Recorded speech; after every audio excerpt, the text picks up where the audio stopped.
Hey friends, I'm here in my living room where I come each morning to pray, to sit in silence, to share this week's next step. On Sunday, we began our brand new sermon series called Come Alive, a series on what the world needs. It's rooted in scripture and inspired by the work and witness of mystic and theologian and author Howard Thurman, who said this: "Don't ask what the world needs. Ask what makes you come alive and go do that, because what the world needs is more people who have come alive." One tool that Howard Thurman used to come alive was what he called a working paper.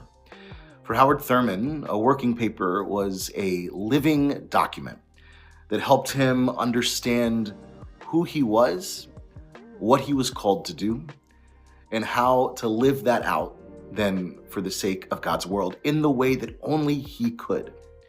And a working paper is important because Howard Thurman believed that without taking that time of intentional reflection and intentional prayer, without living with intentionality, we ultimately then give ourselves over to external pressures and cultural or market forces, letting them dictate our lives rather than following a deeper spiritual calling. And so over these next few weeks, we're going to help you create your own working paper. Each week, as our next step, we'll help you create a piece, a building block of a larger paper, so at the end of the series, you have a rough draft of what it is that makes you come alive. On Sunday, we began the series talking about Howard Thurman's practice of centering down, carving out space for stillness, for contemplation, and for prayer. We talked about Jesus' instruction to go into our inner rooms and his pattern of retreat and return in his ministry. I mentioned how our outer witness is only as strong as our inner work, and how we cannot come fully alive without coming alive fully to the divine. And so this week, to begin developing our working paper, I want to invite you to spend 5 to 10 minutes centering down. Just as Howard Thurman found sanctuary under a backyard oak tree, invite you to find your own place where you can be still, like my living room and this sofa. It doesn't have to be an actual tree, though how lovely if it is. It just needs to be a space where you can be uninterrupted for a few minutes. Maybe it's in your living room, maybe it's in your car, maybe it's your kitchen table. Find your own oak tree. And then when you do, here's what to do next. First, if you have one, light a candle. Watch the flame and remember how the Spirit of God hovered over the waters at the very beginning of creation and hovers still right there wherever you are. Then, settle your body. Notice the weight of yourself wherever it is you're sitting or standing. Feel the ground beneath you. How wonderful that the earth has a lot of experience holding you. It's been doing it for a long time. Wiggle your toes, always a good way to return to presence.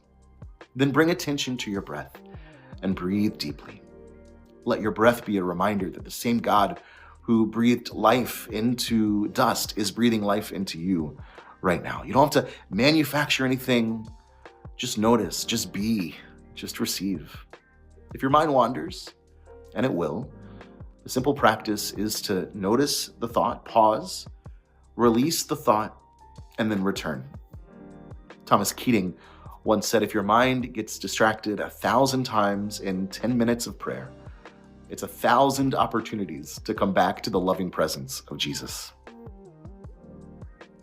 You might even consider in this time having a word, maybe your star word if you have one, or another word of intention like love or peace or hope, or a verse of scripture. Psalm 46:10 is one that many people use. Be still and know that I am God. Then, after your 5 to 10 minutes of silence, take some time to write down, reflect on anything that arose. Maybe a word or phrase came to mind. Maybe you have nothing. That's okay too. It's why this is called a practice. But as you reflect, consider this question. What do you know to be true? What do you know to be true? What is it beneath all the shoulds and supposed tos that you know to be true.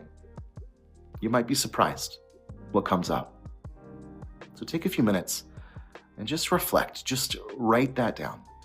Could be one thing, could be a couple of things, but what is it that you know to be true?